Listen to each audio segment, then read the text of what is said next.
The joint session will come to order.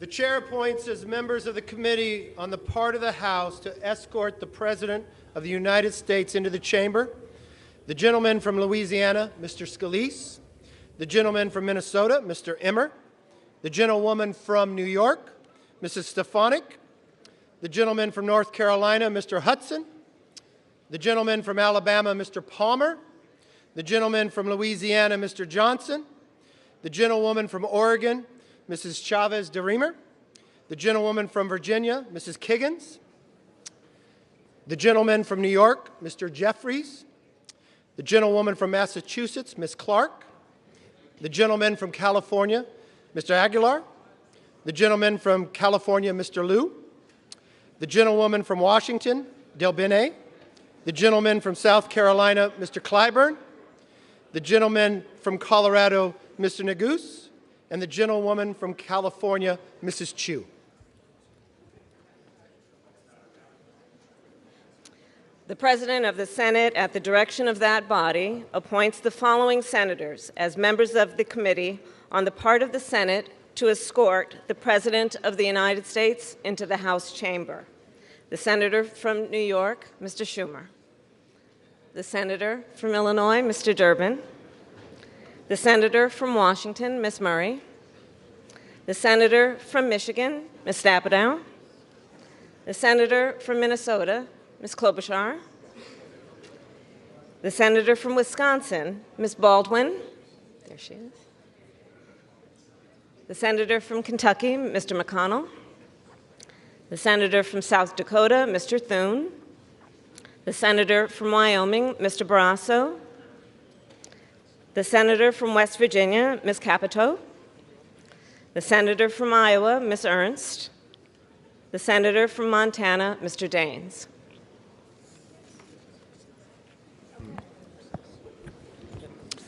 The members of the escort committee will exit the chamber through the lobby doors.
Mr. Speaker, the Dean of the Diplomatic Corps.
Mr. Speaker, the Chief Justice and Associate Justices of the Supreme Court.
Mr. Speaker, the President's Cabinet.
Mr. Speaker, the President of the United States.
Members of Congress, I have the high privilege and the distinct honor to present to you the President of the United States.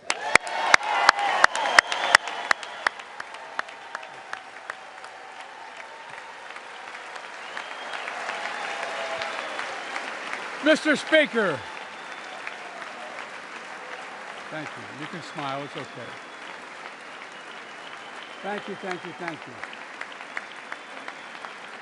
Thank you. Please.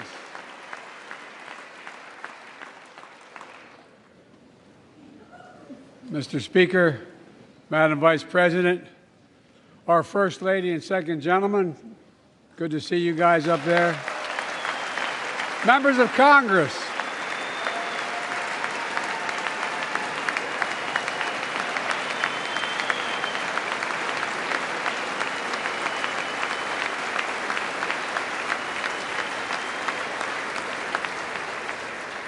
by the way, Chief Justice, I may need a court order. She gets to go to the game tomorrow, next week. I have to stay home. Got to work something out here. Members of the Cabinet, leaders of our military, Chief Justice, Associate Justice, and retired Justice of the Supreme Court, and to you, my fellow Americans. You know, I start tonight by congratulating the 118th Congress and the new Speaker of the House, Kevin McCarthy.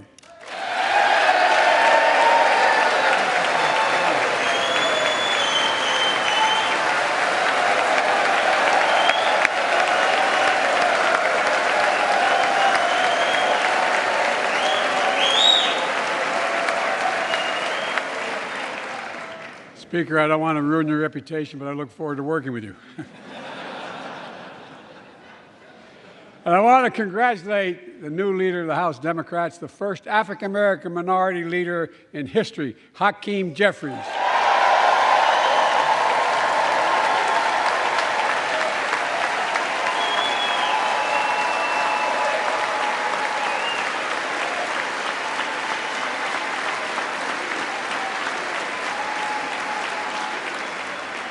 He won in spite of the fact I campaigned for him. Congratulations to the longest-serving leader in the history of the United States Senate, Mitch McConnell. Where are you, Mitch?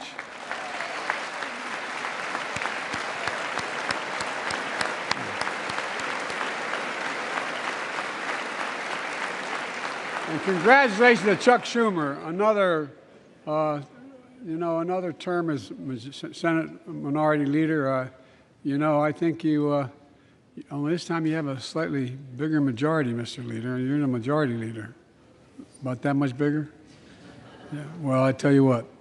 I want to give special recognition to someone who I think is going to be considered the greatest speaker in the history of the House of Representatives, Nancy Pelosi.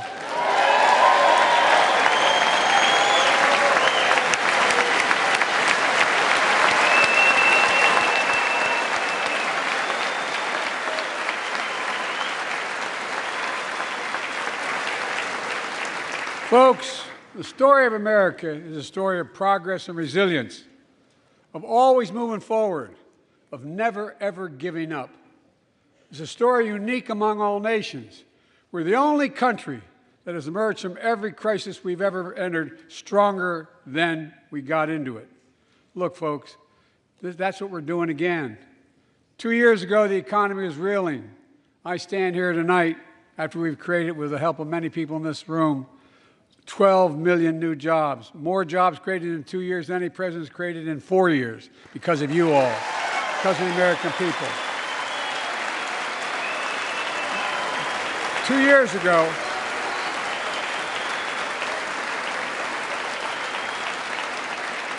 years ago, COVID had shut down, our businesses were closed, our schools were robbed of so much, and today, COVID no longer controls our lives. And 2 years ago, democracy faced its greatest threats in the Civil War, and today, though bruised, our democracy remains unbowed and unbroken.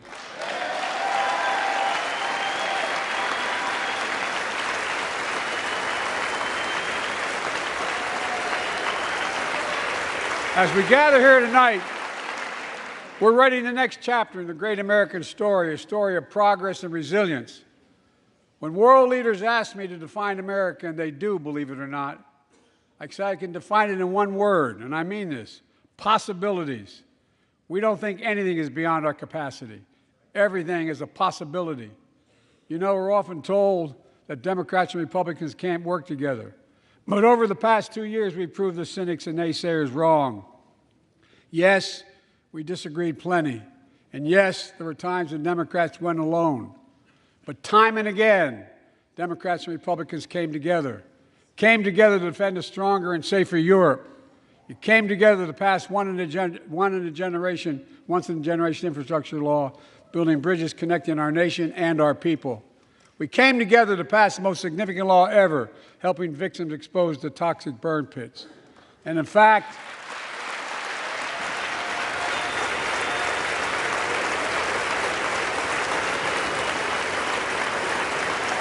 it was important.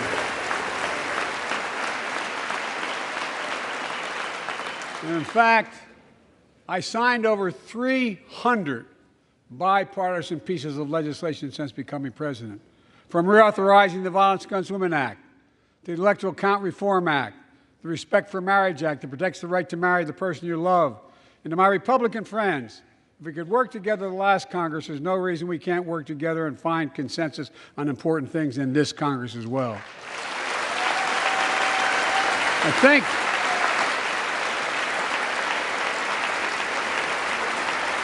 folks, you all are as informed as I am, but I think the people sent us a clear message. Fighting for the sake of fighting, power for the sake of power, conflict for the sake of conflict gets us nowhere. That's always been my vision of our country, and I know it's many of yours. To restore the soul of this nation, to rebuild the backbone of America, America's middle class, and to unite the country. We've been sent here to finish the job, in my view. For decades, the middle class has been hollowed out in more than, and not no one administration, but for a long time. Too many good-paying manufacturing jobs move overseas. Factories closed down.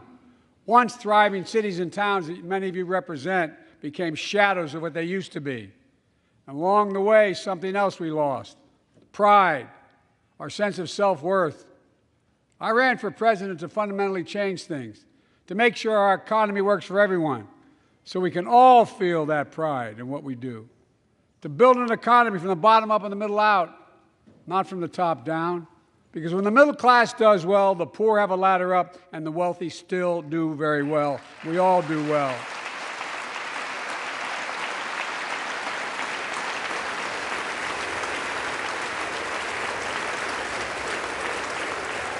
I know a lot of you always kid me for always quoting my dad, but my dad used to say, "Joey, a job's about a lot more than a paycheck."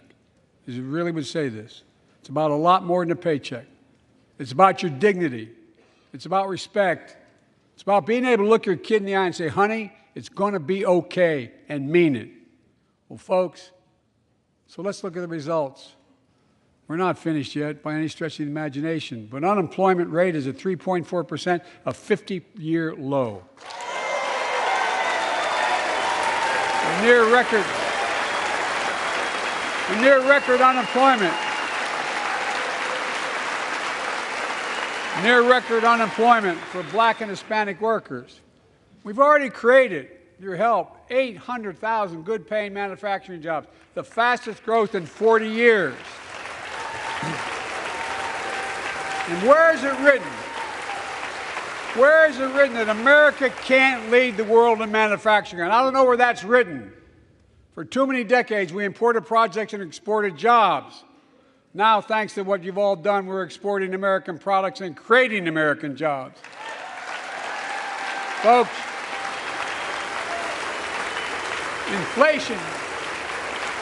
Inflation has been a global problem because the pandemic disrupted our supply chains, and Putin's unfair and brutal war in Ukraine disrupted energy supplies as well as food supplies, blocking all that grain in Ukraine. But we're better positioned than any country on earth right now. But we have more to do. But here at home, inflation is coming down. Here at home, gas prices are down $1.50 from their peak.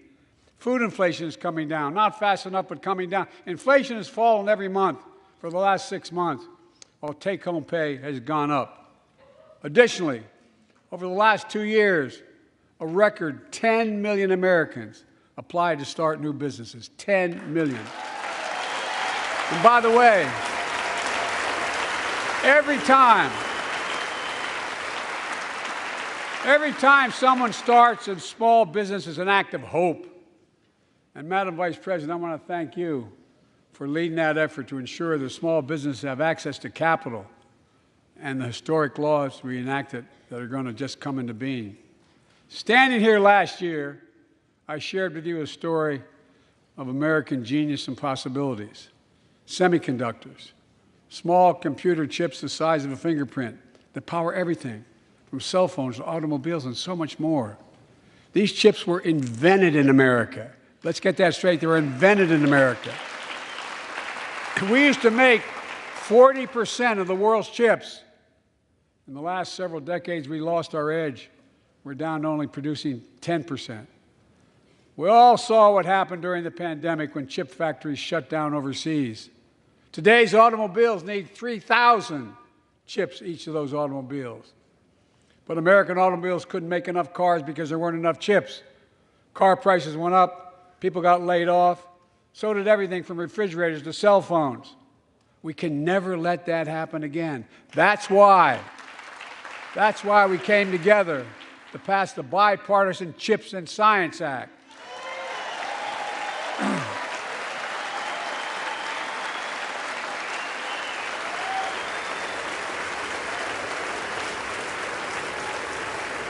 Folks,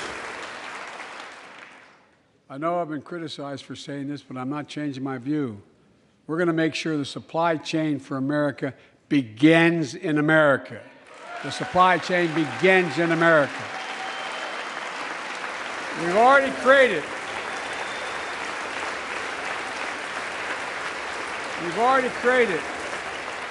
800,000 new manufacturing jobs without this law, before the law kicks in. With this new law, we're going to create hundreds of thousands of new jobs across the country. And I mean all across the country, throughout not just the coast, but through the middle of the country as well. That's going to come from companies that have announced more than $300 billion in investment in American manufacturing over the next few years. Outside of Columbus, Ohio, Intel is building semiconductor factories on 1,000 acres, literally a field of dreams. It's going to create 10,000 jobs, that one investment, 7,000 construction jobs, 3,000 jobs in those factories once they're finished. They call them factories. Jobs paying an average of $130,000 a year, and many do not require a college degree.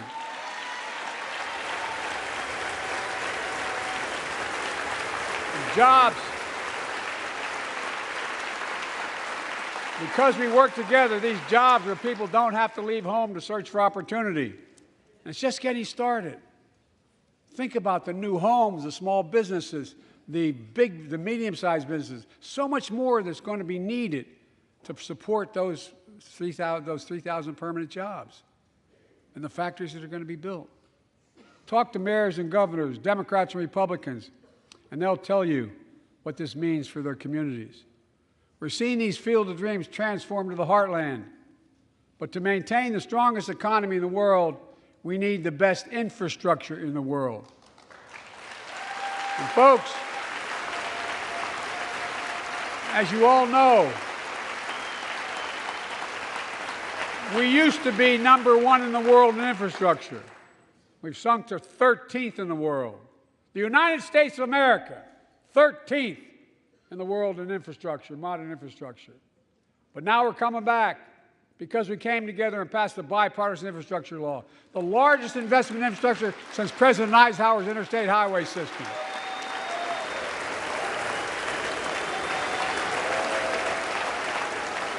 And folks,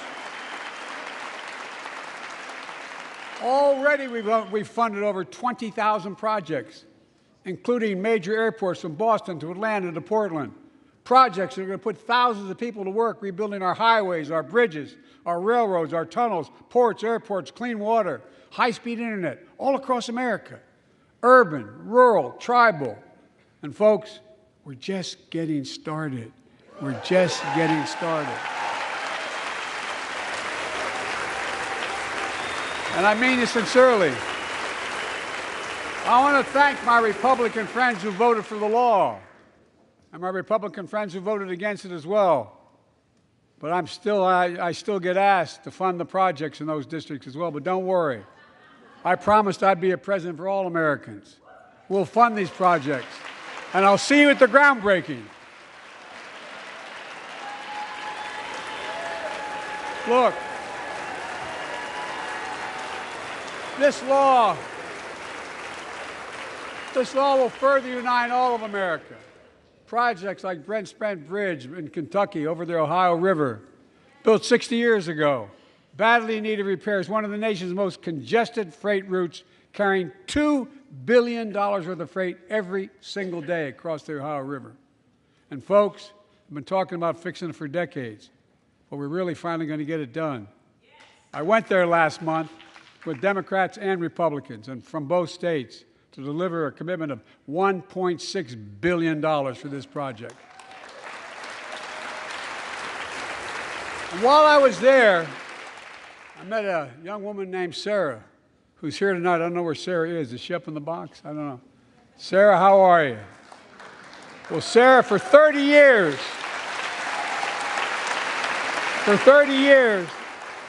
I learned, she told me she'd been a proud member of the Iron Workers Local 44, known as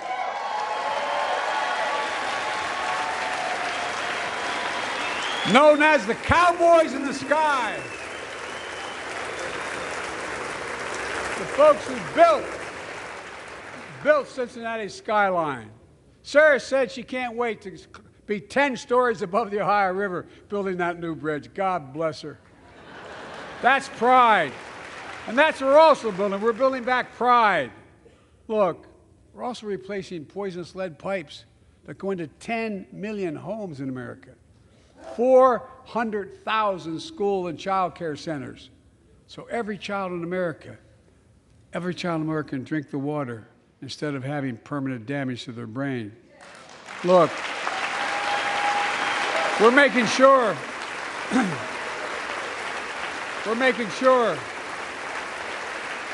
that every community in America has access to affordable high-speed internet. No parent should have to drive by McDonald's parking lot to help them do their homework online with their kids, which many thousands were doing across the country. And when we do these projects, and again I get criticized for this, but I make no excuses for it, we're going to buy American. We're going to buy American. Folks,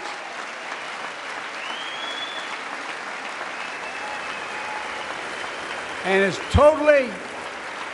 totally consistent with international trade rules. Buy America has been the law since 1933, but for too long, past administrations, Democrat and Republican, have fought to get around it. Not anymore. Tonight, I'm announcing new standards that require all construction materials used in federal infrastructure projects to be made in America. Made in America. I mean it. Lumber, glass, drywall, fiber optic cable. And on my watch, American roads, bridges, and American highways are going to be made with American products as well. Folks, my economic plan is about investing in places and people that have been forgotten. So many of you listening to me tonight, I know you feel it. So many of you felt like you've just simply been forgotten. Amid the economic upheaval of the past 4 decades, too many people have been left behind and treated like they're invisible. Maybe that's you watching from home. Remember the jobs that went away. You remember them, don't you? The folks at home remember them. You wonder whether the path even exists anymore for your children to get ahead without having to move away. Well, that's why, I get that. That's why we're building an economy where no one's left behind. Jobs are coming back. Pride is coming back. Because choices we made in the last several years. You know, this is, in my view, a blue-collar blueprint to rebuild America and make a real difference in your lives at home. For example, too many of you lay in bed at night like my dad did, staring at the ceiling, wondering what in God's name happens if your spouse gets cancer, or your child gets deadly ill, or something happens to you. What are you going to have? You get money to pay for those medical bills? Or you're going to have to sell the house or try to get a second mortgage on it. I get it. I get it. With the Inflation Reduction Act that I signed into law, we're taking on powerful interests to bring health care costs down so you can sleep better at night with more security. You know, we pay more for prescription drugs than any nation in the world. Let me say it again. We pay more for prescription drugs than any major nation on earth. For example, 1 in 10 Americans has diabetes. Many of you in this chamber do, and in the audience. But every day, millions need insulin to control their diabetes so they can literally stay alive. Insulin's been around for over 100 years. The guy who invented it didn't even patent it because he wanted it to be available for everyone. It cost the drug companies roughly $10 a vial to make that insulin. Packaging it all, you may get up to $13. But Big Pharma has been unfairly charging people hundreds of dollars, $400 to $500 a month, making record profits. Not anymore. Not anymore.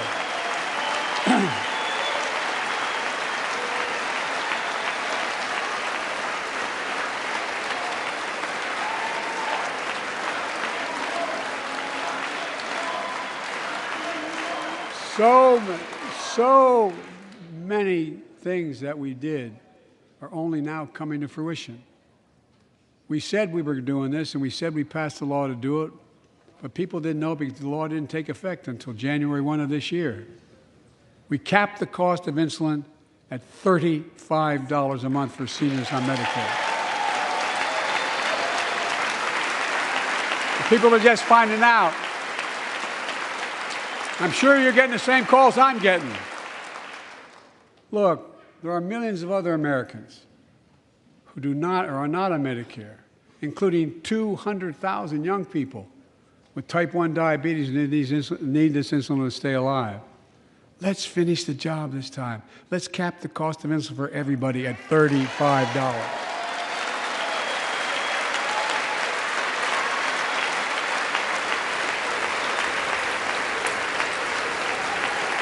Folks,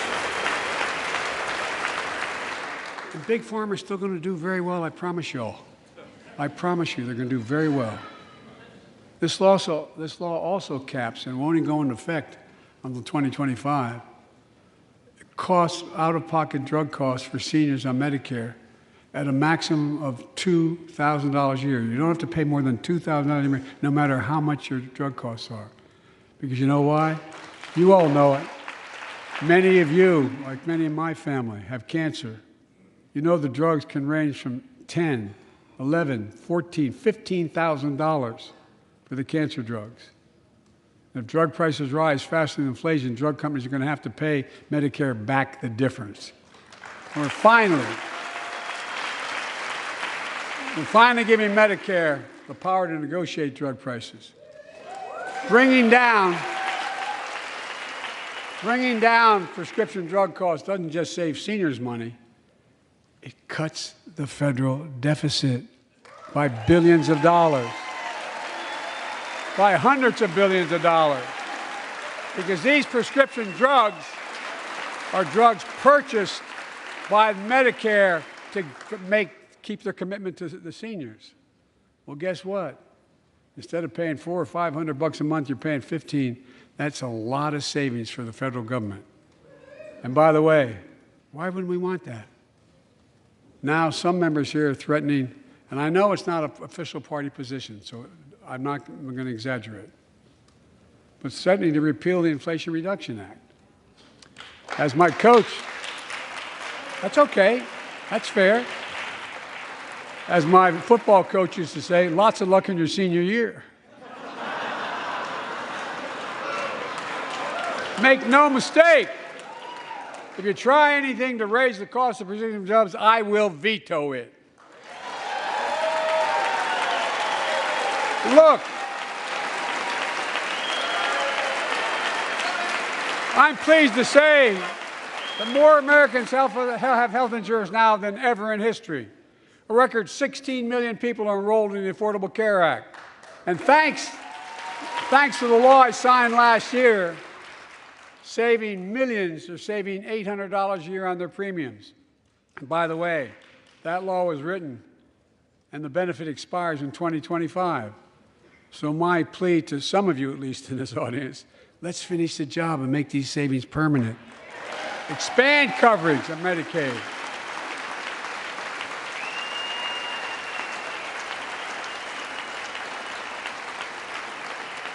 Look, the Inflation Reduction Act is also the most significant investment ever in climate change. Ever. Lowering utility bills, creating American jobs, leading the world to a clean energy future. I visited the devastating aftermath of record floods, droughts, storms, and wildfires from Arizona to New Mexico to all the way up to the Canadian border. More timber has been burned, as I've observed from helicopters, than the entire state of Missouri. And we don't have global warming? Not a problem. In addition to emergency recovery, from Puerto Rico to Florida to Idaho, we're rebuilding for the long term. New electric grids that are able to weather major storms and not prevent those forest fires. Roads and water systems withstand the next big flood. Clean energy to cut pollution and create jobs in communities often left behind. We're going to build 500,000 electric vehicle charging stations installed across the country by tens of thousands of IBEW workers. And we're helping families save more than $1,000 a year with tax credits to purchase electric vehicles and efficient appliances, energy-efficient appliances.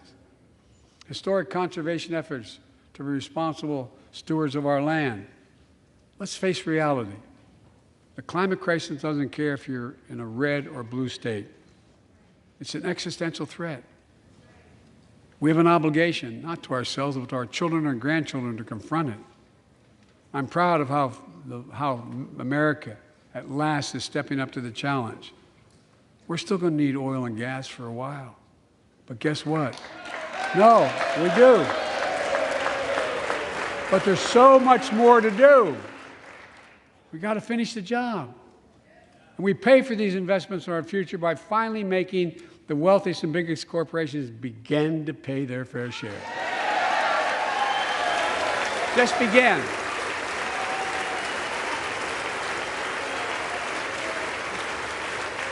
Look, I'm a capitalist. But pay your fair share. I think a lot of you at home agree with me and many people that you know. The tax system is not fair. It is not fair. Look, the idea that in 2020, 55 of the largest corporations in America, the Fortune 500, made $40 billion in profits and paid zero in federal taxes? Zero? Folks, it's simply not fair. But now, because of the law I signed, billion-dollar companies have to pay a minimum of 15%. God love them. 15%. That's less than a nurse pays.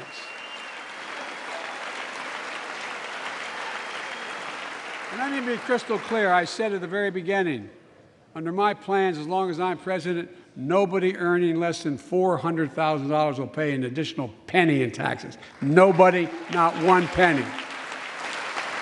But let's finish the job. There's more to do.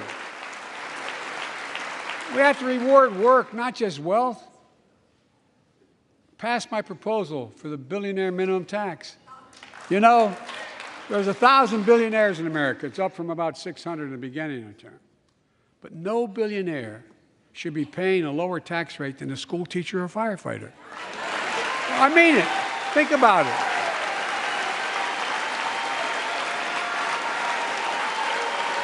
I mean, look.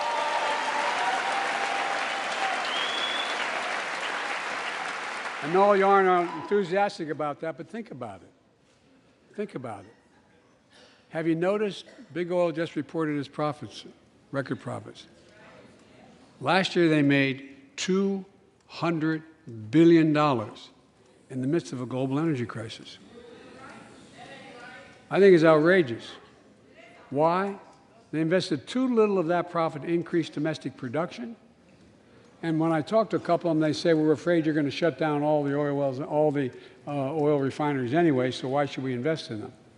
I said, we're going to need oil for at least another decade.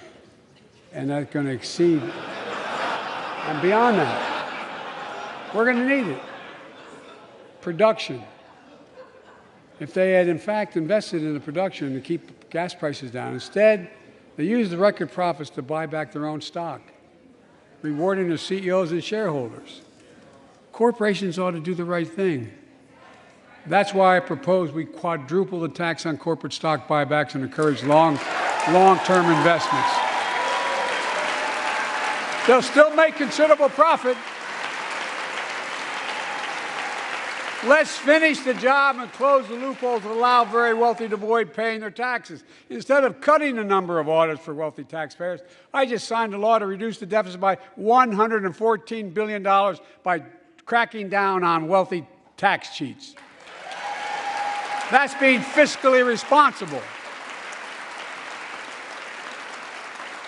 In the last 2 years, my administration has cut the deficit by more than $1.7 trillion, the largest deficit reduction in American history. Under the previous administration, the American deficit went up 4 years in a row. Because those record deficits, no president added more to the national debt in any 4 years than my predecessor. Nearly 25% of the entire national debt that took over 200 years to accumulate was added by just one administration alone, the last one. They're the facts. Check it out. Check it out. How did Congress respond to that debt? They did the right thing. They lifted the debt ceiling 3 times without preconditions or crisis. They paid American bills to prevent an economic disaster in the country. So tonight I'm asking the Congress to follow suit. Let's commit here tonight to the full faith and credit of the United States of America will never, ever be questioned. Some of my Republican friends want to take the economy hostage. I get it, unless I agree to their economic plans. All of you at home should know what those plans are. Instead of making the wealthy pay their fair share, some Republicans want Medicare and Social Security to sunset. I'm not saying it's a majority. Let me give you, anybody who doubts it, contact my office. I'll give you a copy. I'll give you a copy of the proposal. That means Congress doesn't vote. Well, I'm glad to see you. And I tell you, I enjoy conversion.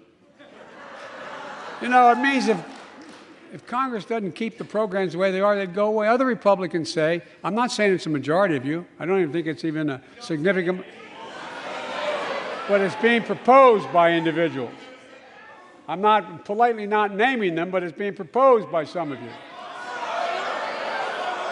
Look, folks, the idea is that we're not going to be moved into being threatened to default on the debt if we don't respond.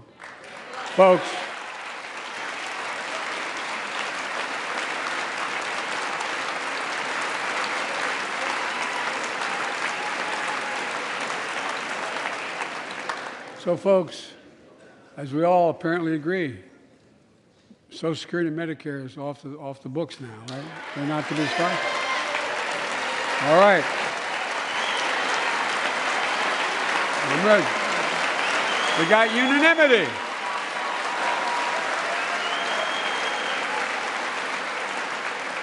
Social Security and Medicare are a lifeline for millions of seniors. Americans have to pay into them from the very first paycheck they started.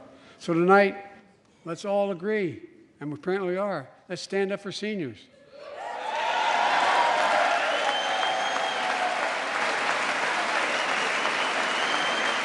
Stand up and show them. We'll not cut Social Security. We will not cut Medicare. Those benefits belong to the American people. They earned it. And if anyone tries to cut Social Security, which apparently no one's going to do,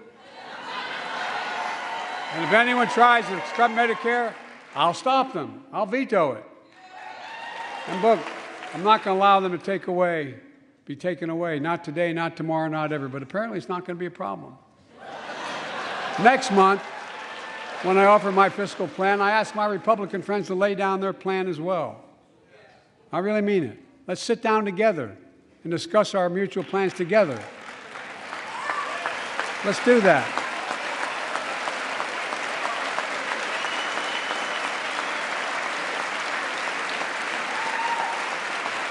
I can tell you, the plan I'm going to show you is going to cut the deficit by another $2 trillion. And it won't cut a single bit of Medicare or Social Security. In fact, we're going to extend the Medicare Trust Fund at least 2 decades, because that's going to be the next argument. How do we keep it solvent, right? Well, we'll not raise tax on anyone making under 400 grand, but we'll pay for it the way we talked about tonight, by making sure that the wealthy and big corporations pay their fair share. Look. Here's the deal. They aren't just taking advantage of the tax code. They're taking advantage of you, the American consumer. Here's my message to all of you out there. I have your back.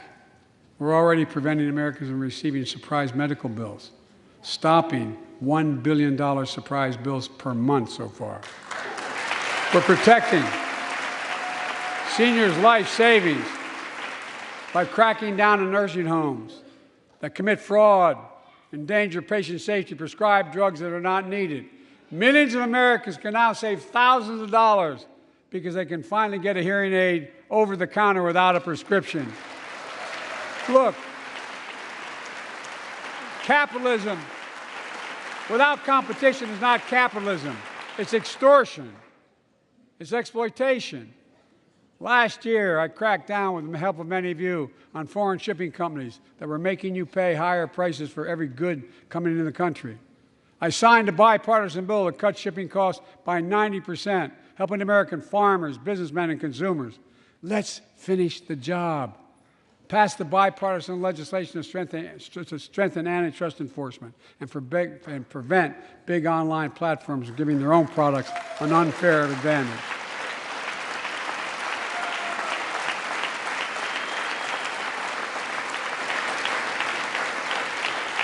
My administration is also taking on junk fees, those hidden surcharges too many companies use to make you pay more. For example, we're making airlines show you the full ticket price up front, refund your money if your flight is canceled or delayed. We've reduced exorbitant bank overdrafts by saving consumers more than $1 billion a year. We're cutting credit card late fees by 75%, from $30 to $8. Look, junk fees may not matter to the very wealthy, but they matter to most other folks in homes like the one I grew up in, like many of you did. They add up to hundreds of dollars a month. They make it harder for you to pay your bills or afford that family trip. I know how unfair it feels when a company overcharges you and gets away with it. Not anymore. We've written a bill to stop it all. It's called the Junk Fee Prevention Act. We're going to ban surprise resort fees that hotels charge on your bill. Those fees can cost you up to $90 a night at hotels that aren't even resorts. The idea that cable, internet, and cell phone companies can charge you $200 or more if you decide to switch to another provider. Give me a break. We can stop service fees on tickets to concerts and sporting events and make companies disclose all the fees up front. And we'll prohibit airlines from charging $50 round trip for a family just to be able to sit together. Baggage fees are bad enough. Airlines can't treat your child like a piece of baggage. Americans are tired of being. We're tired of being played for suckers. So pass the Junk Fee Prevention Act so companies stop ripping us off. For too long, workers have been getting stiffed, but not anymore. We're beginning to restore the dignity of work. For example, I should have known this, but I didn't until 2 years ago. 30 million workers have to sign non-compete agreements for the jobs they take. 30 million. So a cashier at a burger place can't walk across town and take the same job at another burger place and make a few bucks more. It just changed. But they just changed it because we exposed it. That was part of the deal, guys. Look it up. But not anymore. We're banning those agreements, so companies have to compete for workers and pay them what they're worth.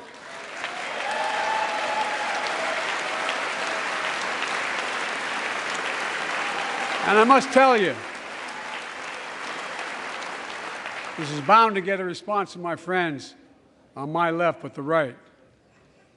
I'm so sick and tired of companies breaking the law by preventing workers from organizing.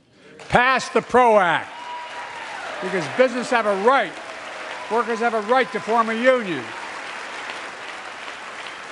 And let's guarantee all workers have a living wage. Let's make sure working parents can afford to raise a family with sick days, paid family medical leave, affordable child care. That's going to enable millions of more people to go and stay at work. And let's restore the full child tax credit, which gave tens of millions of parents some breathing room and cut child poverty in half to the lowest level in history. And by the way, when we do all these things, we increase productivity. We increase economic growth. So let's finish the job and get more families access to affordable, quality housing. Let's get seniors who want to stay in their homes the care they need to do so. Let's give more breathing room to millions of family caregivers looking after their loved ones. Pass my plan so we get seniors and people with disabilities the home care and services they need. And support the workers who are doing God's work. These plans are fully paid for and we can afford to do them. Restoring the dignity of work means making education an affordable ticket to the middle class. You know, when we made public education, 12 years of it, universal in the last century, we made the best educated, best paid, we became the best educated, best paid nation in the world. But the rest of the world's caught up. It's caught up. Jill, my wife, who teaches full-time, has an expression. I hope I get it right, kid. Any nation that out-educates us is going to out-compete us. Any nation that out-educates is going to out-compete us. Folks, we all know 12 years of education is not enough to win the economic competition of the 21st century. We want to have the best educated workforce. Let's finish the job by providing access to preschool for 3 and 4 years old. Studies show that children who go to preschool are nearly 50% more likely to finish high school and go on to earn a 2 or 4 year degree, no matter their background they came from. Let's give public school teachers a raise.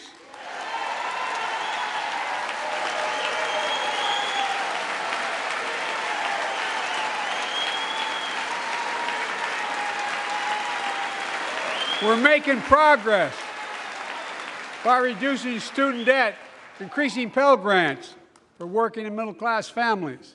Let's finish the job and connect students to career opportunities starting in high school. Provide access to 2 years of community college, the best career training in America in addition to being a pathway to a 4-year degree. Let's offer every American a path to a good career, whether they go to college or not. And folks, in the midst of the COVID crisis, when schools were closed and we were shutting down everything, let's recognize how far we came in the fight against the pandemic itself. While the virus is not gone, thanks to the resilience of the American people and the ingenuity of medicine, we've broken the COVID grip on us. COVID deaths are down by 90%. We've saved millions of lives and opened up our country. We opened our country back up. And soon we'll end the public health emergency. But that's called a public health emergency. But we'll remember the toll and pain that's never going to go away. More than 1 million Americans lost their lives to COVID. 1 million. Families grieving, children orphaned, empty chairs at the dining room table constantly reminding you that she used to sit there. Remembering them, we remain vigilant. We still need to monitor dozens of variants and support new vaccines and treatments. So Congress needs to fund these efforts and keep America safe. And as we emerge from this crisis stronger, we're also got to double down on prosecuting criminals who stole relief money meant to keep workers and small businesses afloat.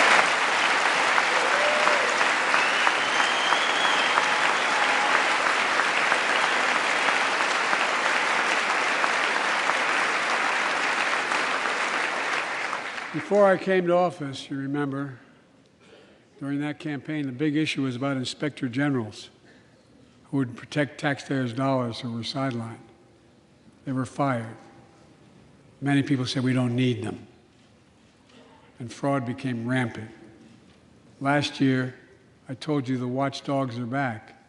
Since then, we've recovered billions of taxpayers' dollars. Now let's triple the anti-fraud strike force going after these criminals, double the statute of limitations on these crimes, and crack down on identity fraud by criminal syndicates stealing billions of dollars from the American people.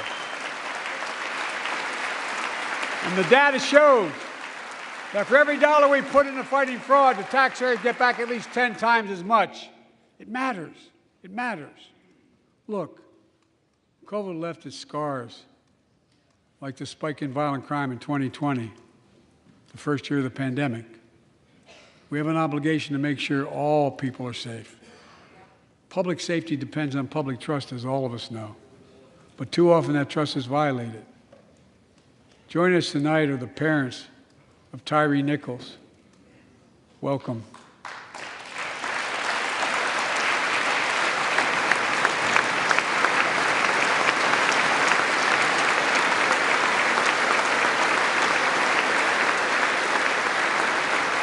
We had to bury Tyre last week.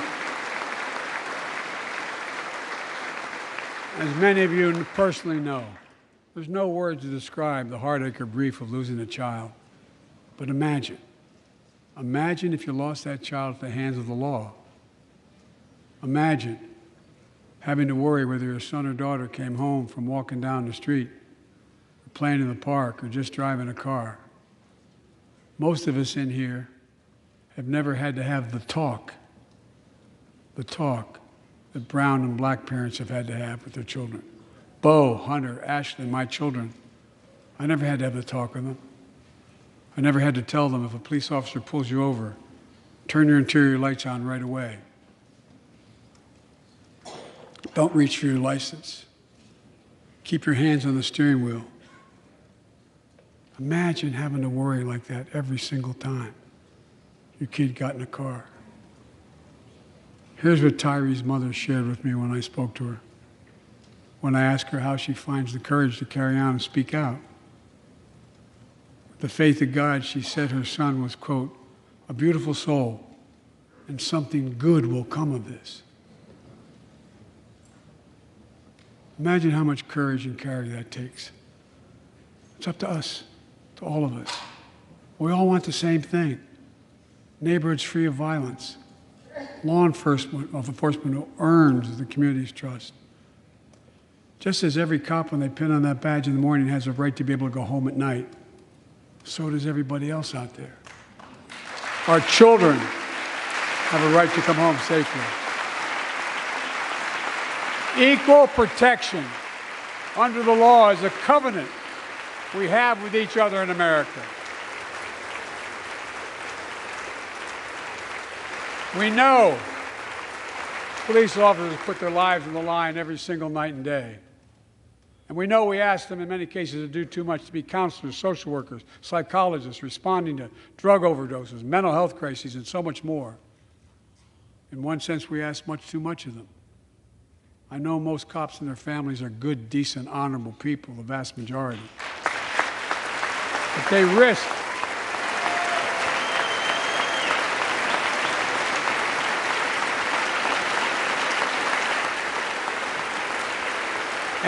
their lives every time they put that shield on. But what happened to Tyre in Memphis happens too often. We have to do better.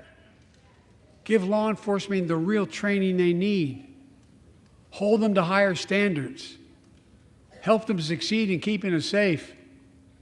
We also need more first responders and professionals to address the growing mental health, substance abuse challenges. More resources to reduce violent crime and gun crime. More community intervention programs. More investment in housing, education, and job training. All this can help prevent violence in the first place. And when police officers or police departments violate the public trust, they must be held accountable. With the support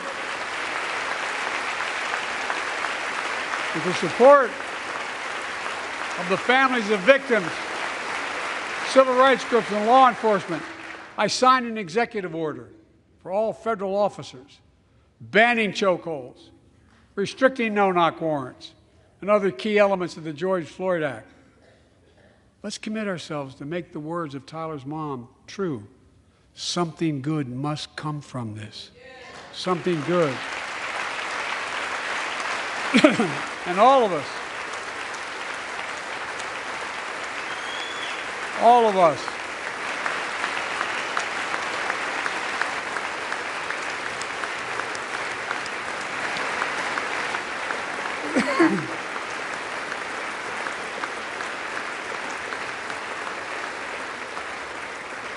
folks, it's difficult, but it's simple.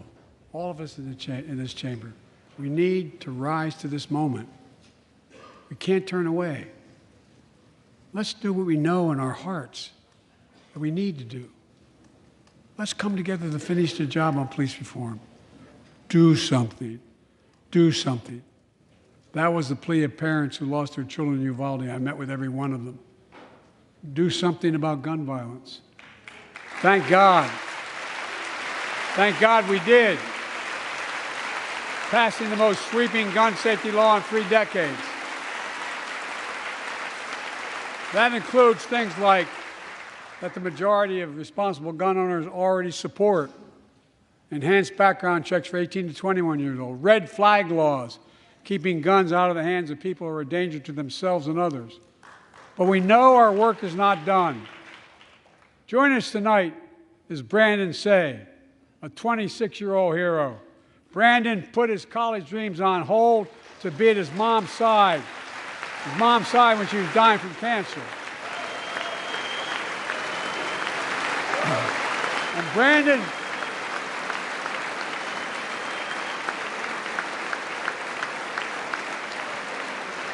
Brandon now works at a dance studio started by his grandparents.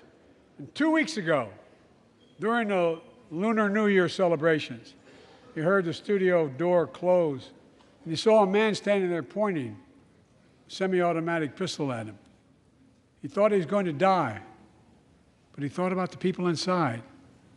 And in that instant, he found the courage to act and wrestle the semi-automatic pistol away from the gunman who had already killed 11 people in another dance studio. 11. He saved lives. It's time we do the same. Ban assault weapons now. Ban them now. Once and for all.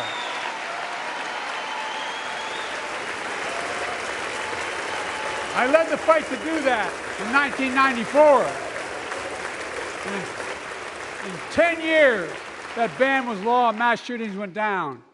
After we let it expire in the Republican administration, mass shootings tripled. Let's finish the job and ban these assault weapons. And let's also come together on immigration. Make it a bipartisan issue once again.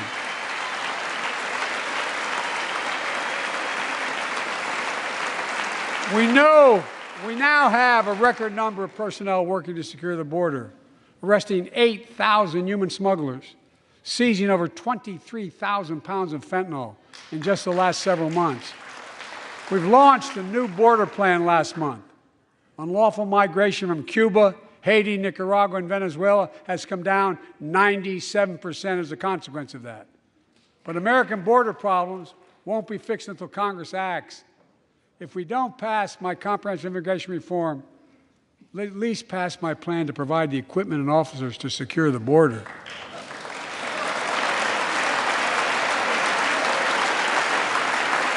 And a pathway to citizenship for dreamers, those on temporary status, farm workers, essential workers. Here in the People's House, it's our duty to protect all the people's rights and freedoms.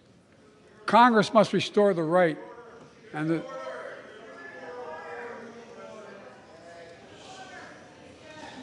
Congress must restore the right that was taken away in Roe v. Wade and protect Roe v. Wade.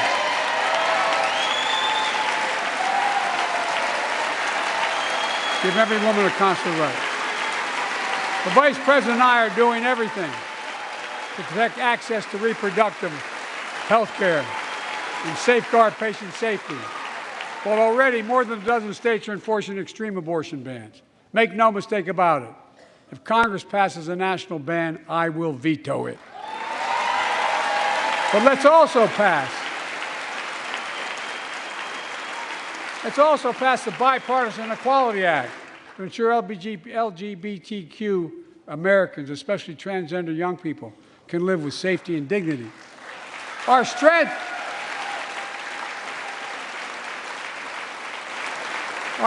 is not just the example of our power, but the power of our example. Let's remember the world's watching. I spoke from this chamber 1 year ago, just days after Vladimir Putin unleashed his brutal attack against Ukraine. A murderous assault, evoking images of death and destruction Europe suffered in World War II. Putin's invasion has been a test for the ages, a test for America, a test for the world. Would we stand for the most basic of principles? Would we stand for sovereignty? Would we stand for the right of people to live free of tyranny?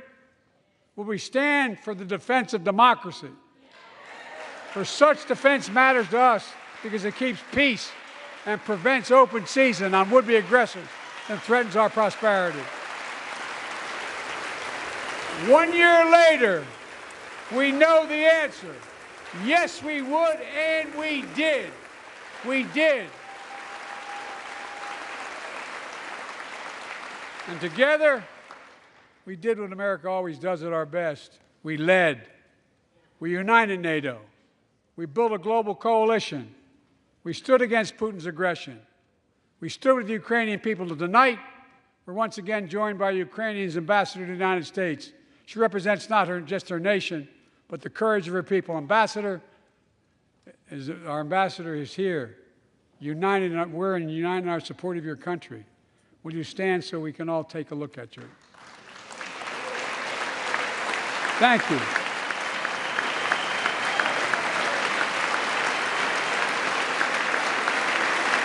Because we're going to stand with you as long as it takes.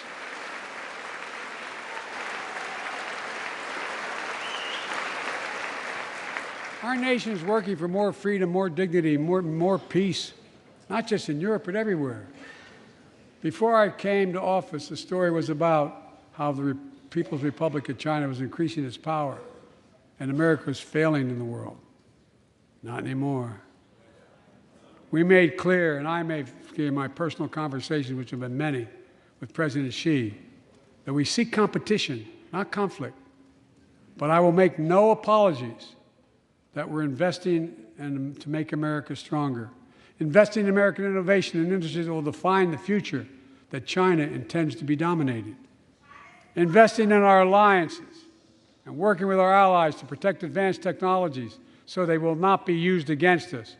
Modernizing our military to safeguard stability and deter aggression. Today, we're in the strongest position in decades to compete with China or anyone else in the world. Anyone else in the world. And I'm committed.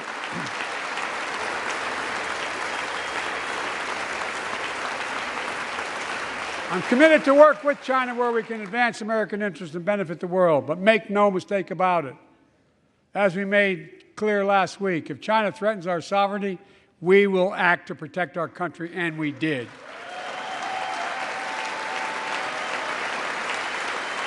Look, let's be clear. Winning the competition should unite all of us. We face serious challenges across the world. But in the past 2 years, democracies have become stronger, not weaker. Autocracies have grown weaker, not stronger. Name me a world leader who changed places with Xi Jinping. Name me one. Name me one. America's rallying the world to meet those challenges, from climate to global health, to food insecurity, to terrorism, to territorial aggression. Allies are stepping up, spending more, and doing more. Look,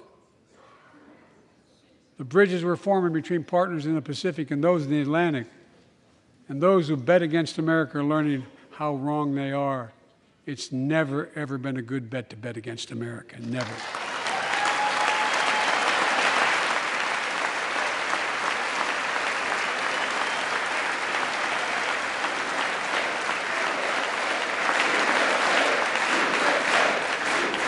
Well, when I came to office, most assured that bipartisanship assumed was impossible, but I never believed it. That's why a year ago I offered a unity agenda to the nation as I stood here. We made real progress together. We passed a law making it easy for doctors to prescribe effective treatments for opioid addiction.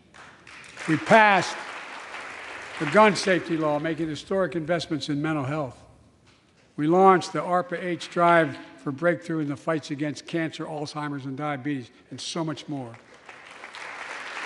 We passed the Heath Robinson PACT Act, named after the late Iraq War veteran whose story about exposure to toxic burn kits I shared here last year.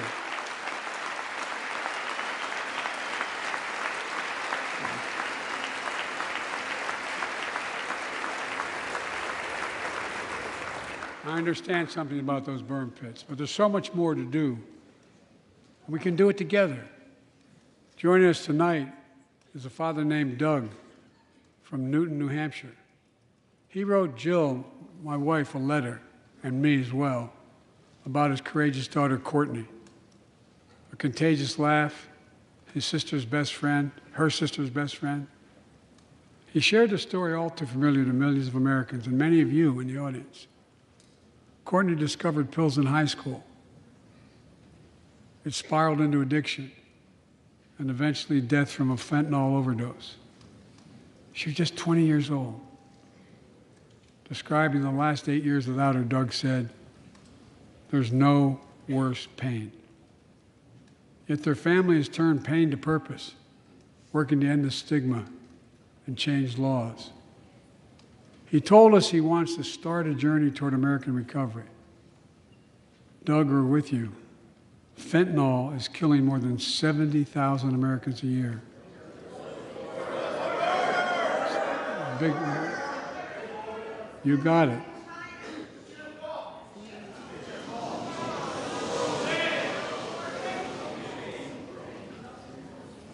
So let's launch a major surge to stop fentanyl production and the sale and trafficking, with more drug detection machines, inspection cargo, stop pills and powder at the border. Working with couriers like FedEx to inspect more packages for drugs. Strong penalties to crack down on fentanyl trafficking. Second, let's do more in mental health, especially for our children. When millions of young people are struggling with bullying, violence, trauma, we owe them greater access to mental health care at their schools. We must finally hold social media companies accountable for experimenting they're doing running children for profit. It's time to pass bipartisan legislation to stop big tech from collecting personal data on our kids and teenagers online. Ban targeted advertising to children and impose stricter limits on the personal data that companies collect on all of us. Third, let's do more to keep this nation's one truly sacred obligation, to equip those we send into harm's way and care for them and their families when they come home. Job training, job placement for veterans and their spouses as they come to return to civilian life. Helping veterans afford the rent, because no one should be homeless in America, especially someone who served the country.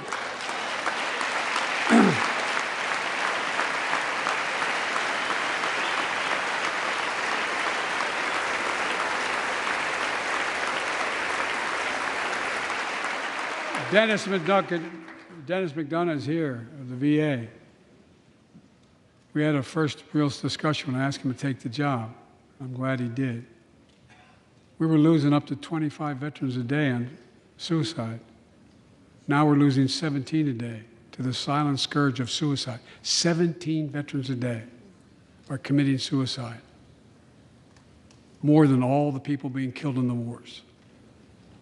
Folks, VA is doing everything it can, including expanding mental health screening, proven programs that recruits veterans to help other veterans understand what they're going through, get them the help they need.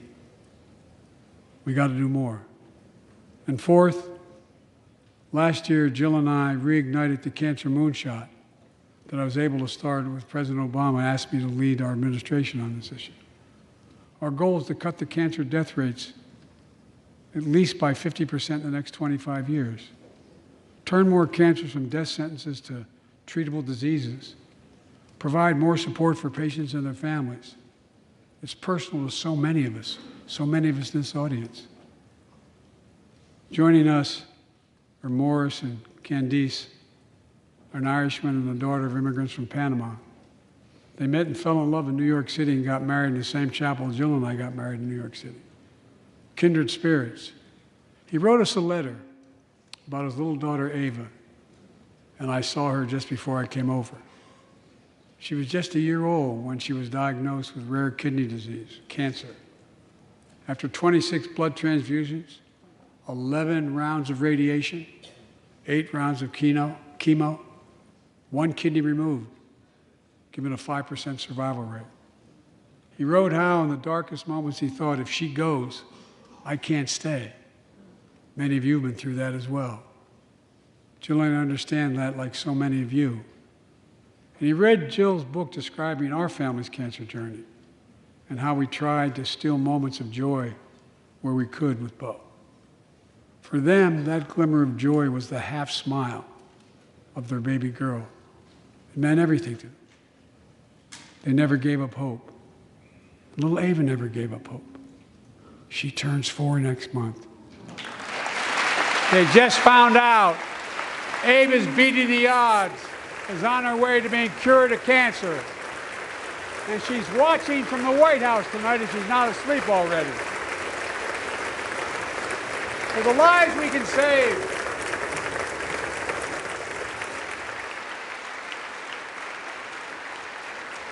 For the lives we can save and the lives we've lost, let this be a truly American moment that rallies the country and the world together and proves that we can still do big things.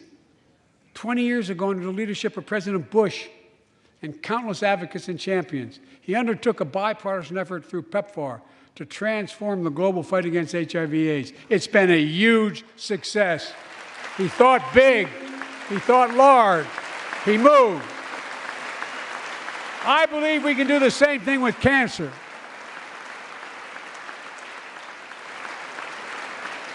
Let's end cancer as we know it. Cure some cancers once and for all. Folks, there's one reason why we've been able to do all of these things. Our democracy itself. It's the most fundamental thing of all. With democracy, everything's possible. Without it, nothing is. For the last few years, our democracy has been threatened and attacked, put at risk, put to the test in this very room on January the 6th. And then just a few months ago, an unhinged big lie assailed and unleashed a political violence at the home of the then Speaker of the House of Representatives, using the very same language the insurrectionists used as they stalked these halls and chanted on January 6th. Here tonight in this chamber is a man who bears the scars of that brutal attack, but is as tough and as strong and as resilient as they get. My friend Paul Pelosi. Paul, stand up.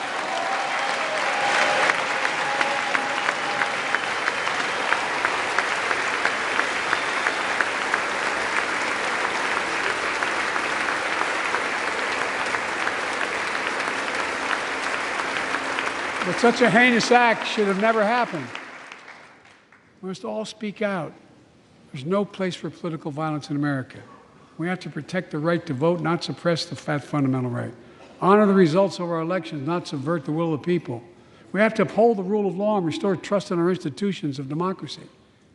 And we must give hate and extremism in any form no safe harbor.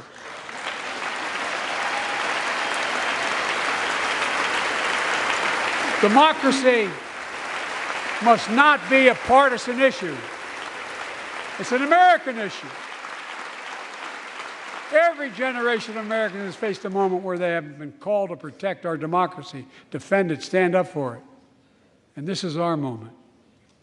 My fellow Americans, we meet tonight at an inflection point, one of those moments that only a few generations ever face, where the direction we now take is going to decide the course of this nation for decades to come. We're not bystanders of history. We're not powerless before the forces that confront us. It's within our power of we, the people. We're facing the test of our time. We have to be the nation we've always been at our best, optimistic, hopeful, forward-looking, a nation that embraces light over dark, hope over fear, unity over division, stability over chaos. We have to see each other not as enemies, but as fellow Americans. We're good people. The only nation in the world built on an idea, the only one.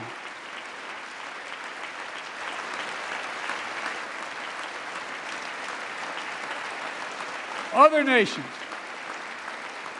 are defined by geography, ethnicity, but we're the only nation based on an idea that all of us, every one of us, is created equal in the image of God. A nation that stands as a beacon of the world. A nation in a new age of possibilities. So I've come to fulfill my constitutional obligation to report in the State of the Union. And here's my report. Because the soul of this nation is strong, because the backbone of this nation is strong, because the people of this nation are strong, the State of the Union is strong.